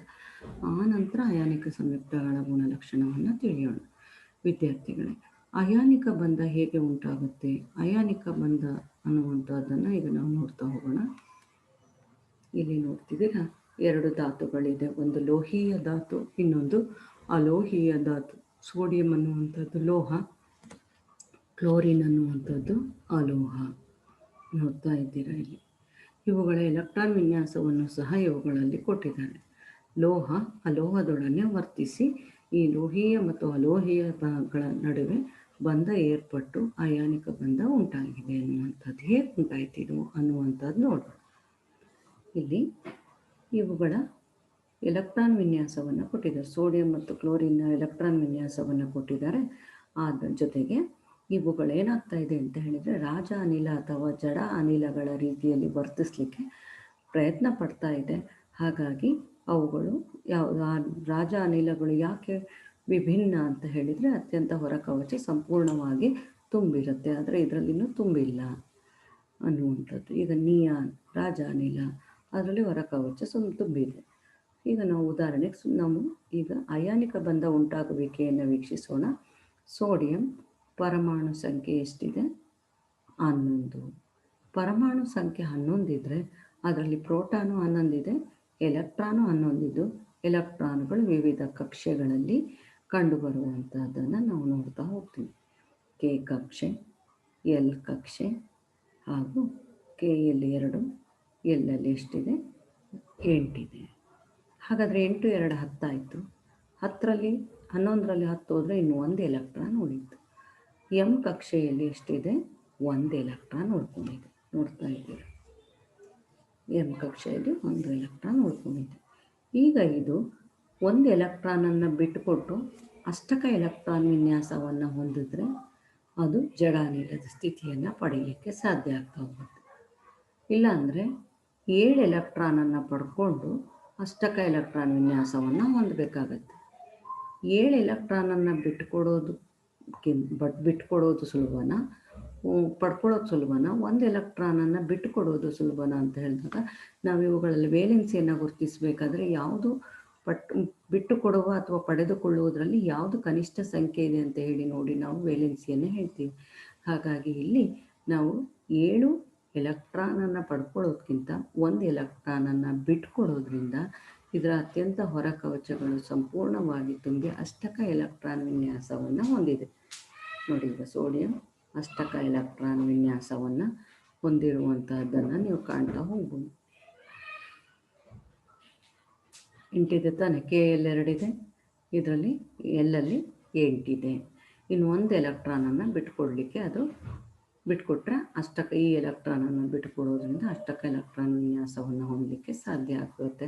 ಹಾಗಾಗಿ ಸೋಡಿಯಂ ಒಂದು ಎಲೆಕ್ಟ್ರಾನನ್ನು ಬಿಟ್ಕೊಡ್ಲಿಕ್ಕೆ ರೆಡಿಯಾಗಿದೆ. ಒಂದು ಎಲೆಕ್ಟ್ರಾನನ್ನು ಬಿಟ್ಟುಕೊಡೋದ್ರ ಮೂಲಕ ಧನ ವಿದ್ಯುತ್ ಹೊಂದುತ್ತೆ. ಕ್ಲೋರಿನ್ ಅದರ ಪರಮಾಣು ಸಂಖ್ಯೆ 17 ಪ್ರೋಟಾನ್ 17 ಎಲೆಕ್ಟ್ರಾನ್ ಇರುತ್ತೆ. ಹಾಗಾದರೆ ಹೇಗೆ ಎಲೆಕ್ಟ್ರಾನ್ಗಳು ವಿನ್ಯಾಸವನ್ನು ವೀಕ್ಷಿಸ್ತಾ ಹೋದರೆ ಹೇಗೆ ಕಕ್ಷೆಗಳಲ್ಲಿ ಜೋಡಣೆಯಾಗಿದೆ ಅನ್ನುವಂಥದ್ದು ನೋಡಿಸ್ತಾ ಹೋದರೆ ಕೆನಲ್ಲಿ 2, ಎಲ್ಲಲ್ಲಿ 8, 10 ಆಯಿತು. ಇನ್ನೆಷ್ಟು ಉಳಿದಿದೆ? 7 ಎಲೆಕ್ಟ್ರಾನ್ ಉಳಿತು 10ರಲ್ಲಿ ಹೇಳೋದ್ರೆ. ಹಾಗಾದರೆ ಆ 7 ಎಲೆಕ್ಟ್ರಾನ್ಗಳೀಗ ಯಾವ ಕಕ್ಷೆಯಲ್ಲಿದೆ? ಎಂ ಕಕ್ಷೆಯಲ್ಲಿದೆ. ಈ ಎಂ ಕಕ್ಷೆಯಲ್ಲಿರುವಂತಹ 7 ಎಲೆಕ್ಟ್ರಾನುಗಳು ಇದೆ. ಕ್ಲೋರಿನ್ ಅಷ್ಟಕ ಎಲೆಕ್ಟ್ರಾನ್ ವಿನ್ಯಾಸವನ್ನು ಹೊಂದಲಿಕ್ಕೆ 7 ಎಲೆಕ್ಟ್ರಾನನ್ನು ಬಿಟ್ಕೊಟ್ರೆ ಸುಲಭ ಇರುತ್ತೋ 1 ಎಲೆಕ್ಟ್ರಾನನ್ನು ಪಡ್ಕೊಂಡ್ರೆ ಸುಲಭ ಆಗುತ್ತಾ ಅಂತ ನಾವು ನೋಡಿದಾಗ ಇದು ಎಷ್ಟು ಪಡ್ಕೊಂಡ್ರೆ ಸರಿಯಾಗುತ್ತೆ? 1 ಎಲೆಕ್ಟ್ರಾನನ್ನು ಪಡ್ಕೊಂಡ್ರೆ ಇದರಲ್ಲಿ ಅಷ್ಟಕ ಎಲೆಕ್ಟ್ರಾನ್ ವಿನ್ಯಾಸವನ್ನು ಹೊಂದುವಂಥ ಸಾಧ್ಯತೆ ಆಗುತ್ತೆ.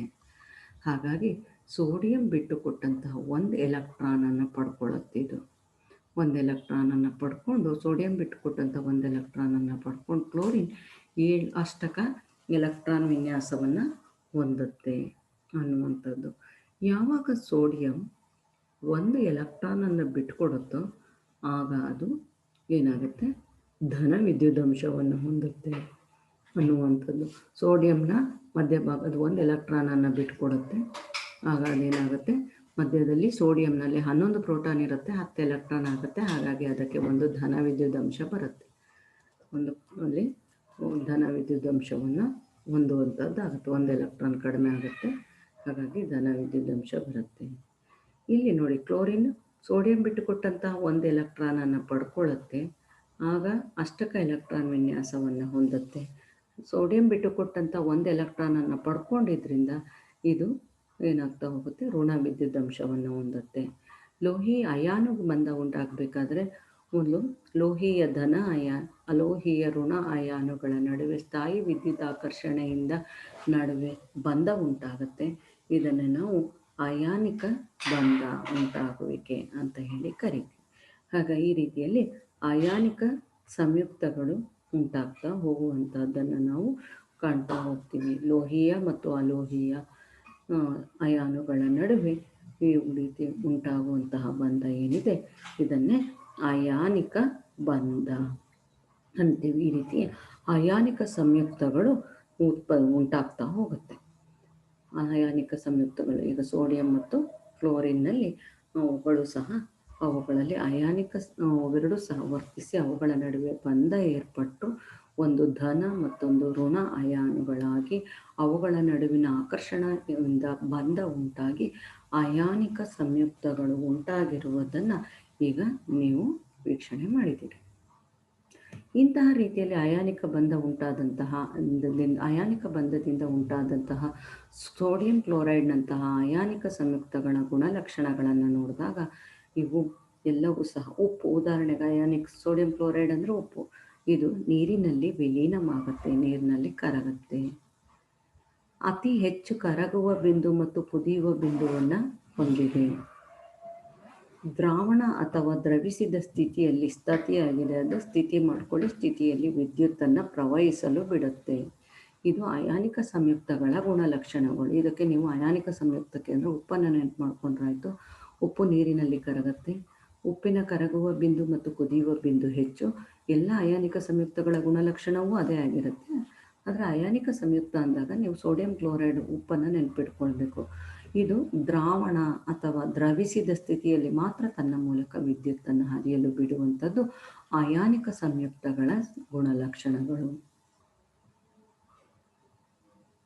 ಈಗ ನಾನು ಹೇಳಿರುವಂಥ ಈ ಮೇಲಿನ ಗುಣ ಏನಿದೆ, ನೀರಿನಲ್ಲಿ ಕರಗುತ್ತೆ, ಕರಗುವ ಬಿಂದು ಕುದಿಯುವ ಬಿಂದು ಹೆಚ್ಚು, ದ್ರವಿಸಿದ ಸ್ಥಿತಿಯಲ್ಲಿ ವಿದ್ಯುತ್ ಪ್ರವಹಿಸುತ್ತೆ.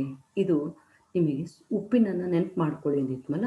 ಈಗ ಹೌದಾಗಾದರೆ ಇದೆಲ್ಲವೂ ನಡೆಯುತ್ತೆ ಅಯಾನಿಕ ಸಂಯುಕ್ತಗಳಲ್ಲಿ ಅಂತ ವೀಕ್ಷಿಸೋಣ. ನೋಡಿ, ಇಲ್ಲಿ ಅಯಾನಿಕ ಸಂಯುಕ್ತಗಳ ಗುಣಗಳು. ಇಲ್ಲಿ ಮೊದಲಿಗೆ ಅಯಾನಿಕ ಸಂಯುಕ್ತಗಳು ನೀರಿನಲ್ಲಿ ಕರಗತ್ತೆ ಅನ್ನುವಂತಹದ್ದನ್ನು ನಾವು ನೋಡ್ತಾ ಹೋಗಿದ್ದೀವಿ.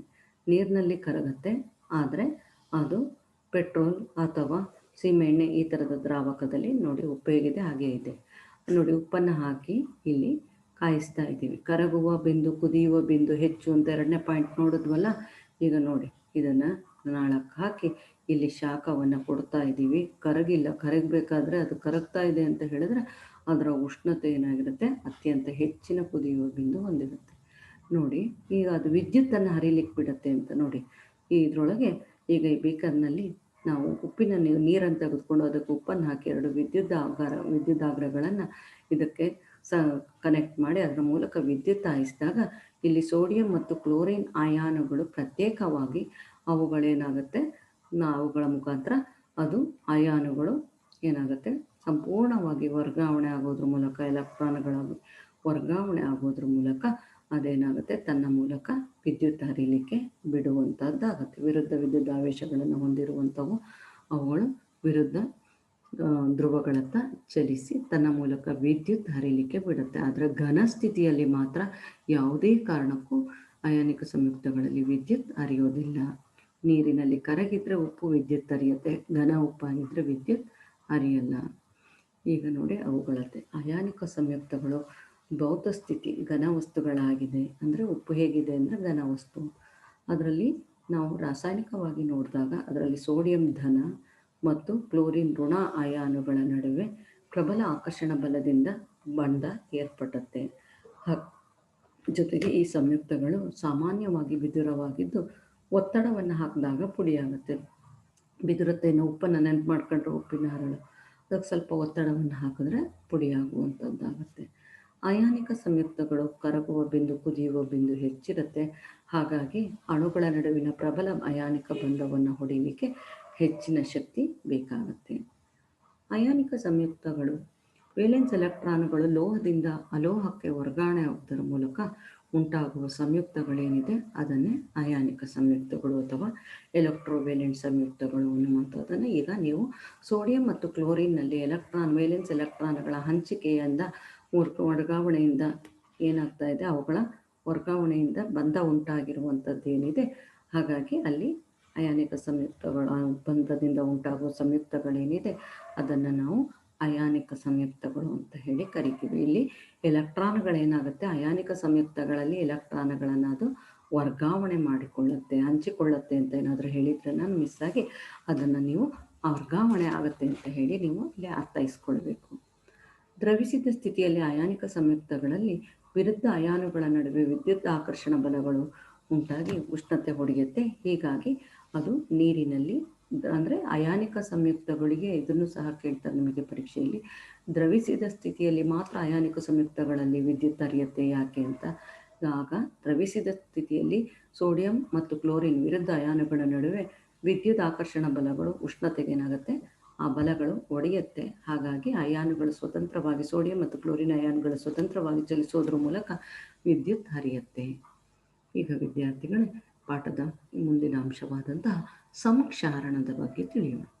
ಸಂಕ್ಷಾರಣ ಅಂತ ಹೇಳಿದರೆ ಏನು ಅನ್ನುವಂಥದ್ದನ್ನು ಈಗ ನೀವು ಇಲ್ಲಿ ವೀಕ್ಷಣೆ ಮಾಡ್ಬೋದಾಗಿದೆ ವಿದ್ಯಾರ್ಥಿಗಳೇ. ಇದು ಸಂಕ್ಷಾರಣ ಅನ್ನುವಂತಹ ಪದ ನಿಮಗೆ ಹೊಸದಿರ್ಬೋದು, ಆದರೆ ಸಂಕ್ಷಾರಣ ಪ್ರಕ್ರಿಯೆಯನ್ನು ನೀವು ಎಲ್ಲರೂ ಸಹ ತಿಳಿದಿರ್ತೀರ. ಇಲ್ಲಿ ನೋಡಿ, ಇಲ್ಲಿ 3 ಪರೀಕ್ಷೆಗಾಗಿ ನಾವು 3 ಪ್ರಣಾಳವನ್ನು ತೆಗೆದುಕೊಂಡಿದ್ದೀವಿ. ಈ ಪ್ರಣಾಳವನ್ನು ತೆಗೆದುಕೊಂಡು ಇದರ ಮುಖಾಂತರ ನಾವು ಕಬ್ಬಿಣ ತುಕ್ಕು ಹಿಡಿಲಿಕ್ಕೆ ನಾವು ಕಬ್ಬಿಣ ತುಕ್ಕ ಹಿಡಿಬೇಕು ಅಂದರೆ ಅಲ್ಲೇ ಕಬ್ಬಿಣ ತುಕ್ಕು ಹಿಡಿಬೇಕಾದ್ರೆ ಯಾವ ಯಾವ ವಸ್ತು ಬೇಕಾಗತ್ತೆ ಅನ್ನುವಂಥದ್ದನ್ನು ನೋಡ್ಲಿಕ್ತೀವಿ. ಈ ಪ್ರಯೋಗಕ್ಕೆ ತೆಗೆದುಕೊಂಡಿರುವ ವಸ್ತು 3 ಪ್ರಣಾಳ, 3 ರಬ್ಬರ್ ಕಾರ್ಕು, 3 ಮೊಳೆ, ಅನ್ಹೈಡ್ರಸ್ ಕ್ಯಾಲ್ಸಿಯಂ ಕ್ಲೋರೈಡ್ ಮತ್ತು ಎಣ್ಣೆ. ಈಗ ನೋಡಿ 3 ಪ್ರಣಾಳವನ್ನು ತೆಗೆದುಕೊಂಡಿದ್ದೀವಿ. ಆಧಾರ ಸ್ತಂಭದಲ್ಲಿ ಪ್ರತಿಯೊಂದಕ್ಕೂ 3 ಮೊಳೆ, ಒಂದೊಂದು ಮೊಳೆಯನ್ನು ಹಾಕಿದ್ದೀವಿ. ಹೊಸ ಮೊಳೆಗಳೇನೆ ನೋಡಿ, ಕಬ್ಬಿಣದ ಮೊಳೆಯನ್ನು ಹಾಕಿದ್ದೀವಿ. ಇಲ್ಲಿ ABC ಕಬ್ಬಿಣದ ಮೊಳೆಗಳನ್ನು ಹಾಕಿರುವಂಥ 3 ಪ್ರಣಾಳ, 3 ಪ್ರಣಾಳಕ್ಕೂ ಸಹ ನಾವು ನೀರನ್ನು ಹಾಕ್ತಾ ಇದ್ದೀವಿ. ತಣ್ಣೀರನ್ನು ಅರ್ಧದಷ್ಟು ಹಾಕಿದ್ದೀವಿ, ಅರ್ಧ ತಣ್ಣೀರಿಗೆ ಅರ್ಧ ಮೊಳೆ ಹಾಗೆ ಕಾಣಿಸ್ತಾ ಇದೆ. ಇದಕ್ಕೆ ನಾವು ಏನು ಮಾಡ್ತಾ ಇದ್ದೀವಿ, ಬಟ್ಟಿ ಇಳಿಸಿದ ನೀರನ್ನು ಹಾಕ್ತಿದ್ದೀವಿ. ಯಾವುದೇ ಲವಣಗಳಿರೋದಿಲ್ಲ, ಈ ಬಟ್ಟಿ ಇಳಿಸಿದ ನೀರು. ಈ ನೀರನ್ನು ಹಾಕಿ ಅದು ಸಂಪೂರ್ಣ ಮುಳುಗಿದೆ. ಅದರ ಮೇಲೆ ಸ್ವಲ್ಪ ಎಣ್ಣೆ ಹಾಕ್ತಾ ಇದ್ದೀವಿ ಪದರ. ಇದರ ಮೇಲೆ ಎಣ್ಣೆಯ ಪದರ ರೂಪುಗೊಳ್ಳಿ, ಒಳಗಡೆ ಎಲ್ಲೂ ಗಾಳಿ ಹೋಗಬಾರ್ದು ಅಂತ ಇದರ ಮೇಲೆ ಎಣ್ಣೆಯ ಪದರ ಹಾಕಿದ್ದೀವಿ.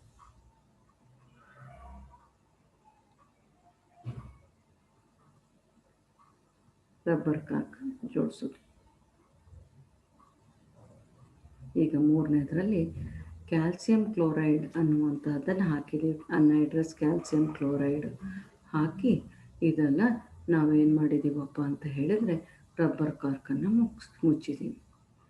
ಒಂದಕ್ಕೆ ತಣ್ಣೀರು, ಒಂದಕ್ಕೆ ಬಟ್ಟೆ ಇಳಿಸಿದ ನೀರು ಎಣ್ಣೆ, ಇನ್ನೊಂದಕ್ಕೆ ಕ್ಯಾಲ್ಸಿಯಂ ಹೈಡ್ರಾಕ್ಸೈಡ್ ಹಾಕಿ ಸ್ವಲ್ಪ ದಿನ ಹಾಗೇ ಬಿಟ್ಟಿದ್ದೀವಿ 3 ಪ್ರಮಾಣವನ್ನು. ಒಂದು 3 ದಿನ ಆಯ್ತಪ್ಪ. ಆನಂತರ ನಾವಿಟ್ಟು ಪ್ರಮಾಣ ಏನಾಯಿತು ಅಂತ ನೋಡೋಣ. ನೋಡಿ, ಮೊದಲನೇ ಎ ಪ್ರಮಾಣದಲ್ಲಿ ನೀರಿನ ಒಳಭಾಗದಲ್ಲಿರುವಂತಹ ಮೊಳೆ ತುಕ್ಕಿಡೋದಿಲ್ಲ ಜಾಸ್ತಿ. ಇಲ್ಲಿ ನೋಡಿ, ಇಲ್ಲಿ ಮೊಳೆ ತುಕ್ಕಿಡ್ದಿದೆಯಾ? ಇಲ್ಲ. ಇಲ್ಲಿ ನೋಡಿ, ಇಲ್ಲಿಯೂ ಸಹ ಮೊಳೆ ತುಕ್ಕಿಡ್ದಿದೆಯಾ?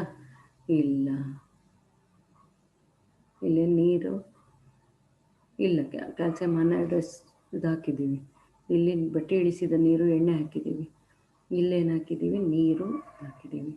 ನೋಡಿ, ಮೊದಲನೇ ಟೆಸ್ಟ್ ಟ್ಯೂಬ್ ಟೆಸ್ಟ್ ಟ್ಯೂಬ್ನಲ್ಲಿ ಗಾಳಿ ಇದೆ ಅರ್ಧ ಭಾಗ, ಇಲ್ಲಿ ನೀರಿದೆ, ಅಲ್ಲ ಇಲ್ಲಿ ಕಬ್ಬಿಣದ ಮೊಳೆ ಇದೆ, ನೀರಿದೆ. ಎರಡನೇದರಲ್ಲಿ ಎಣ್ಣೆ, ಕಬ್ಬಿಣದ ಮೊಳೆ, ಬಟ್ಟೆ ಇಳಿಸಿದ ನೀರು. ಇದರಲ್ಲಿ ಎಲ್ಲೂ ಸಹ ಇಲ್ಲಿ ಅದಕ್ಕೆ ತೇವಾಂಶ ಸಿಕ್ಕಿಲ್ಲ. ಮೂರನೇ ಪ್ರಮಾಣದಲ್ಲಿ ಏನಾಗಿದೆ? ಮೊಳೆ ಇದೆ, ಅನ್ಹೈಡ್ರಸ್ ಕ್ಯಾಲ್ಸಿಯಂ ಕ್ಲೋರೈಡ್ ಇದೆ. ಇದೇನಾಗುತ್ತೆ? ಗಾಳಿಯಲ್ಲಿರುವಂಥ ತೇವಾಂಶವನ್ನು ಹೀರ್ಕೊಳ್ಳುತ್ತೆ. ಕಬ್ಬಿಣಕ್ಕೆ ಮೊಳೆ ತುಕ್ಕಿಡಿಬೇಕು ಅಂತ ಹೇಳಿದರೆ ಇದಕ್ಕೆ ಇವು ಮೂರರಲ್ಲಿ ಯಾವುದ್ರಲ್ಲಿ ತುಕ್ಕಿಡಿದಿದೆ ಅಂದರೆ ಇದರಲ್ಲಿ. ಯಾಕೆ ಅಂತ ಹೇಳಿದರೆ ಇದಕ್ಕೆ ನೀರು ಸಿಕ್ಕಿದೆ, ಆಕ್ಸಿಜನ್ನು ಇದೆ. ಹಾಗಾಗಿ ಏನಾಗಿದೆ? ಕಬ್ಬಿಣ ತುಕ್ಕಿಡಿದಿದೆ. ಇದಕ್ಕೆ ನೀರಿದೆ, ಆಕ್ಸಿಜನ್ ಇಲ್ಲ. ಹಾಗಾಗಿ ಈ ರೀತಿಯ ನಿಮ್ಮ ಪಠ್ಯಪುಸ್ತಕದಲ್ಲಿ ನೀಡಿರುವಂತಹ ಈ ಚಟುವಟಿಕೆಯಲ್ಲಿ ನೀವು ಗಮನಿಸಬೇಕಾಗಿರೋದು ಏನಪ್ಪ ಅಂತ ಹೇಳಿದರೆ, ಕಬ್ಬಿಣ ತುಕ್ಕು ಹಿಡೀಲಿಕ್ಕೆ ಏನಾಗಬೇಕು? ಗಾಳಿ ಮತ್ತು ಆಕ್ಸಿಜನ್ ಮತ್ತು ತೇವಾಂಶ ಎರಡೂ ಇರಬೇಕು ಅನ್ನುವಂಥದ್ದನ್ನು ನೀವು ಅರ್ಥೈಸ್ಕೊಳ್ಬೇಕಾಗತ್ತೆ. ಈ ಪ್ರಯೋಗವನ್ನು ಇನ್ನೂ ಒಂದು ಸಲ ವೀಕ್ಷಣೆ ಮಾಡಿ. ಪ್ರಯೋಗವನ್ನು ವೀಕ್ಷಣೆ ಮಾಡುವಾಗ ನೆನಪಿಟ್ಕೊಳ್ಬೇಕು, ಮೊದಲಿನ ಪ್ರಯೋಗದಲ್ಲಿ ಟೆಸ್ಟ್ ಟ್ಯೂಬಲ್ಲಿ ಮಾತ್ರ ಗಾಳಿ ಮತ್ತು ತೇವಾಂಶ ನೀರು ಸಿಕ್ಕಿದೆ. ಹಾಗಾಗಿ ಮೊದಲಿನ ಪ್ರಮಾಣ ಏನಾಗ್ತಾ ಇದೆ? ಅದರಲ್ಲಿ ತುಕ್ಕಿಡ್ದಿದೆ. ಇನ್ನೆರಡರಲ್ಲಿ ತುಕ್ಕಿಡ್ದಿಲ್ಲ ಅನ್ನುವಂತಹದ್ದನ್ನು ನೀವು ಗಮನಿಸಬೇಕಾಗ್ತಾ ಹೋಗುತ್ತೆ. ಈಗ ನಾನು ಹೇಳಿದಂತಹ ವಿವರಣೆಗಳನ್ನು ನೀವೇನು ಮಾಡ್ತಾ ಇದ್ದೀರಾ? ಅದನ್ನು ವೀಕ್ಷಣೆ ಮಾಡ್ತಾ ಇದ್ದೀರಾ. ನಾನೀಗೇನು ಹೇಳೋದೇ ಇಲ್ಲ, ನೀವು ಅದನ್ನು ಗಮನಿಸ್ತಾ ಹೋಗಿ. ABC 3 ಪ್ರಮಾಣದಲ್ಲಿ ಏನೇನಾಗ್ತಿದೆ ಅಂತ. ಈ ಪ್ರಯೋಗದಿಂದ ಕಬ್ಬಿಣ ತುಕ್ಕು ಹಿಡಿಲಿಕ್ಕೆ ಗಾಳಿ, ಆಕ್ಸಿಜನ್ ಮತ್ತು ನೀರು ಅವಶ್ಯಕ ಅಂತ ತಿಳಿಬೋದು. ಅವೆರಡು ಎ ಪ್ರಮಾಣಕ್ಕೆ ಮಾತ್ರ ಸಿಗತ್ತೆ. ಈಗ ನಾನೇನು ಹೇಳಲ್ಲ, ನೀವು ನೋಡ್ತಾ ಹೋಗಿ.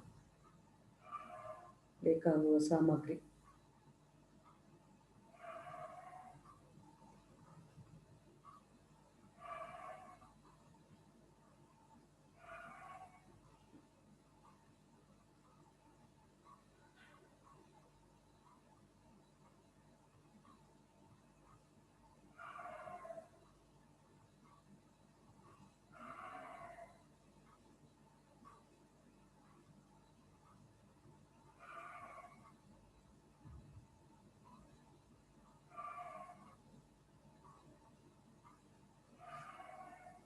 ನೋಡಿ, ಮೊದಲಿನ ಪ್ರಮಾಣಕ್ಕೆ ಅರ್ಧ ನೀರು ಹಾಕಿದ್ದಾರೆ, ಮೇಲರ್ಧ ಗಾಳಿ ಇರುತ್ತೆ, ಆಕ್ಸಿಜನ್ ಇರುತ್ತೆ.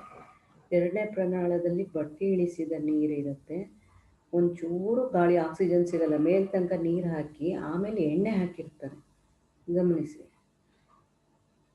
ಅದಕ್ಕೆ ಆಕ್ಸಿಜನ್ನೇ ಸಿಗೋದಿಲ್ಲ ಎರಡನೇ ಪ್ರಮಾಣಕ್ಕೆ.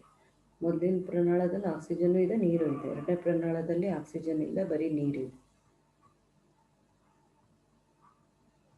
ನೋಡಿ, ಇನ್ನೂ ಆಕ್ಸಿಜನ್ ಬರಬಾರ್ದು ಅಂತ ಮೇಲೆ ಎಣ್ಣೆಯ ಪದರ ಹಾಕಿ ಅದನ್ನು ಆಕ್ಸಿಜನ್ ಒಳ ಹೋಗದಂತೆ ಅದನ್ನು ತಡೆದಿರ್ತಾರೆ.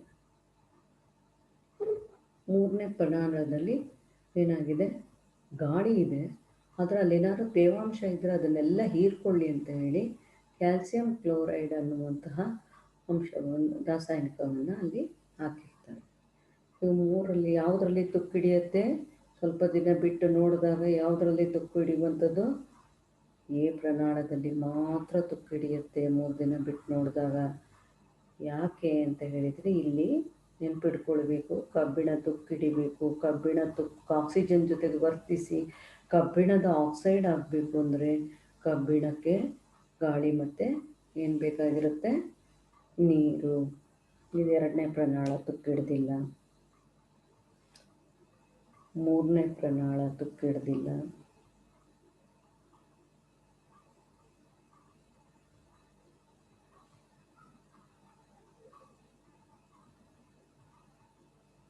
ಯಾವ್ಯಾವ ಪ್ರಮಾಣದಲ್ಲಿ ಏನಿದೆ ಹೇಳ್ತಾರೆ ನೋಡಿ. ಈಗ ಫಸ್ಟ್ ಅಷ್ಟು 1ನೇ ಪ್ರಮಾಣದಲ್ಲಿ ಗಾಳಿನೂ ಇದೆ, ನೀರು ಇದೆ, ಹಾಗಾಗಿ ಅದರಲ್ಲಿ ತುಕ್ಕು ಹಿಡಿದಿದೆ, ನೆನ್ಪಿಡ್ಕೊಳ್ಬೇಕು.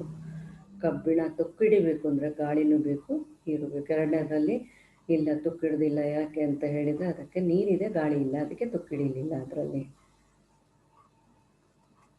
ಇದರಲ್ಲಿ ನೋಡಿ, ಅದರಲ್ಲಿ ಗಾಳಿ ಇದೆ, ತೇವಾಂಶ ಒಂಚೂರು ಇಲ್ಲ, ಹಾಗಾಗಿ ಅದಕ್ಕೆ ತುಕ್ಕು ಹಿಡಿಲಿಲ್ಲ. ಈಗ ಸಂಕ್ಷಾರಣದಲ್ಲಿ ಏನಾಗ್ತಾ ಹೋಗುತ್ತೆ, ಗಾಳಿ ಮತ್ತು ಗಾಳಿ ಅಂದರೆ ಆಕ್ಸಿಜನ್ ಮತ್ತು ನೀರು ಇದ್ದರೆ ಮಾತ್ರ ಅದು ತುಕ್ಕು ಹಿಡಿಯುತ್ತೆ ಅನ್ನುವಂಥದ್ದನ್ನು ನಾವು ನೋಡಲಿಕ್ಕೆ ಈ ಪ್ರಯೋಗವನ್ನು ಬಳಸ್ತಾ ಹೋಗ್ತೀವಿ. ನಿಮ್ಮ ಪಠ್ಯಪುಸ್ತಕದಲ್ಲಿಯೂ ಸಹ ಇದರ ಬಗ್ಗೆ ಚಟುವಟಿಕೆಯನ್ನು ಇಟ್ಟಿದ್ದಾರೆ, ಅದನ್ನು ಸಹ ನೀವು ಗಮನಿಸ್ಬೋದಾಗಿದೆ ಮಕ್ಕಳು.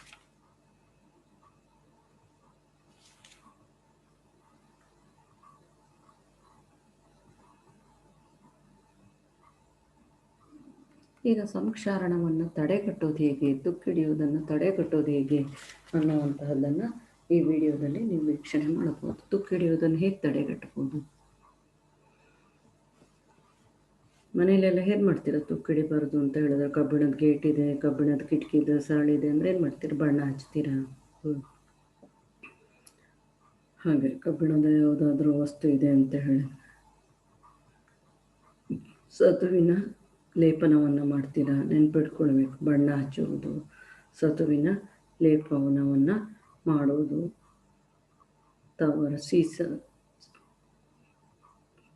ತವರದ ಲೇಪನವನ್ನು ಮಾಡುವಂಥದ್ದು. ಸೀಸ ಅಲ್ಲ, ತವರ. ಅದು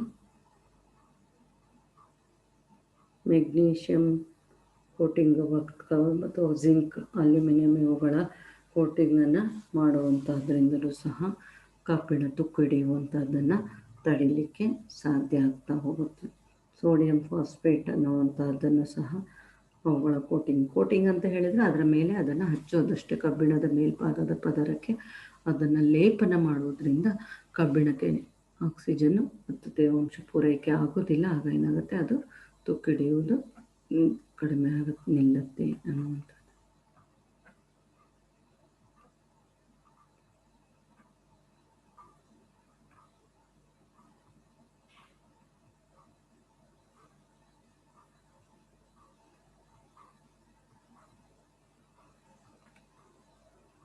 ಯಾವ ವಿಧಾನ ಇನ್ನೊಂದ್ಸಲ ನೋಡಿ ಮಕ್ಕಳೇ.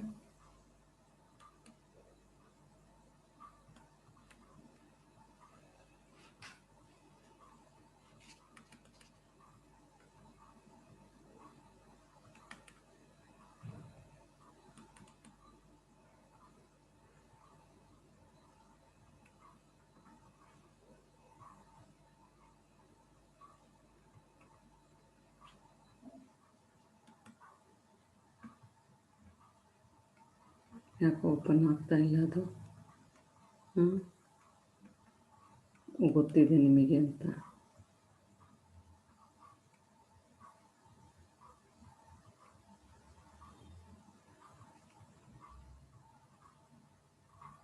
ಕಬ್ಬಿಣದ ತುಕ್ಕು ಹಿಡಿಯುವಿಕೆಗೆ ಸಂಬಂಧಿಸಿದಂತಹ ಇನ್ನೊಂದು ವಿಡಿಯೋ ಇದೆ, ಅದನ್ನು ಬೇಕಾದರೆ ವೀಕ್ಷಣೆ ಮಾಡಿ ನೋಡಿ.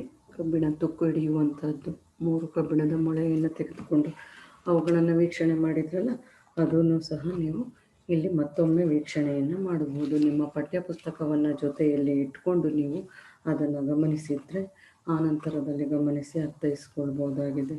ಸಂಕ್ಷಾರಣ ಅಥವಾ ನಶಿಸುವಿಕೆ ಏನಿದೆ ಅದಕ್ಕೆ ಸಂಬಂಧಿಸಿರುವಂತಹದ್ದನ್ನು ನಿಮಗೆ ನೀಡಿದರೆ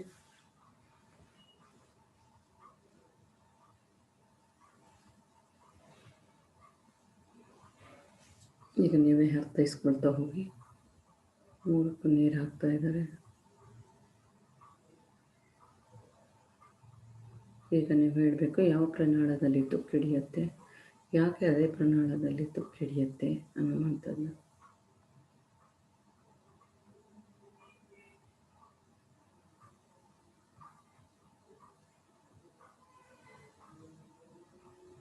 ಇಲ್ಲಿ ಕ್ಯಾಲ್ಸಿಯಂ ಕ್ಲೋರೈಡ್ ಹಾಕಿದ್ರು ತೇವಾಂಶ ಹೀರ್ಕೊಳ್ಳೋಕ್ಕೆ. ಇದಕ್ಕೆ 2ನೇ ಕಾಕಲ್ಲಿ ಅದರಲ್ಲಿ ಏನು ಮಾಡಿದ್ದಾರೆ, ಮೇಲೆ ಎಣ್ಣೆ ಪದರ ಹಾಕಿದ್ದಾರೆ, ನೀರು ಹಾಕಿ ಎಣ್ಣೆದು ಹಾಕಿದ್ದಾರೆ. ಯಾವುದರಲ್ಲಿ ತುಕ್ಕಿಡಿಯುತ್ತೆ, ಯಾಕೆ ತುಕ್ಕಿಡಿಯುತ್ತೆ ನೋಡಿ. ಈ ಭಾಗದಲ್ಲಿ ರಸ್ಟ್ ಹಿಡಿದಿರೋದು, ಕಬ್ಬಿಣ ತುಕ್ಕಿಡಿದಿರೋದು ಕಾಣಿಸ್ತಾ ಇದೆ. ಇವೆರಡು ಹಾಗೆಯೇ ಇದೆ. ಇದನ್ನೇ ನಶಿಸುವಿಕೆ ಅಥವಾ ಸಂಕ್ಷಾರಣ ಅಂತ ಹೇಳಿ ಕರಿತೀವಿ ಮಕ್ಕಳು. ಇವುಗಳನ್ನು ವೀಕ್ಷಿಸಿರುವಂತಹ ನೀವು ಲೋಹವು ಹಬೆಯೊಡನೆ ವರ್ತಿಸುವಿಕೆಯ ಚಿತ್ರವನ್ನು ಬರೆಯುವಂತಹದ್ದನ್ನು ಮಾಡಿ. ಲೋಹ ಹಬೆಯೊಡನೆ ವರ್ತಿಸುವಿಕೆಯ ಚಿತ್ರ ಬರೀಬೇಕು. ಆಮೇಲೆ ಲೋಹ ಆಕ್ಸಿಜನ್ ಜೊಡನೆ ವರ್ತಿಸುವಿಕೆಯ ಒಂದು ಸಮೀಕರಣ, ಲೋಹ ನೀರಿನೊಡನೆ ವರ್ತಿಸುವಿಕೆಗೆ ಸಂಬಂಧಿಸಿದ ಹಾಗೆ ಒಂದು ಸಮೀಕರಣ, ಲೋಹ ಆಮ್ಲದೊಡನೆ ವರ್ತಿಸುವಿಕೆಯ ಒಂದು ಸಮೀಕರಣ, ಅಯಾನಿಕ ಸಂಯುಕ್ತಗಳ ಗುಣಗಳು, ಇವುಗಳನ್ನು ನೀವು ಬರೀಬೇಕು. ಬರೆದು ವಾಟ್ಸಪ್ ಮುಖಾಂತರ ಸೆಂಡ್ ಮಾಡಬೇಕು ಮಕ್ಕಳೇ. ಓಕೆನಾ? ನೆಕ್ಸ್ಟ್ ವಿಡಿಯೋದಲ್ಲಿ ನಾವು ಹೇಗೆ ಲೋಹೋದ್ಧರಣ ಮಾಡೋದು ಅನ್ನುವಂಥದ್ದನ್ನು ವೀಕ್ಷಿಸೋಣ.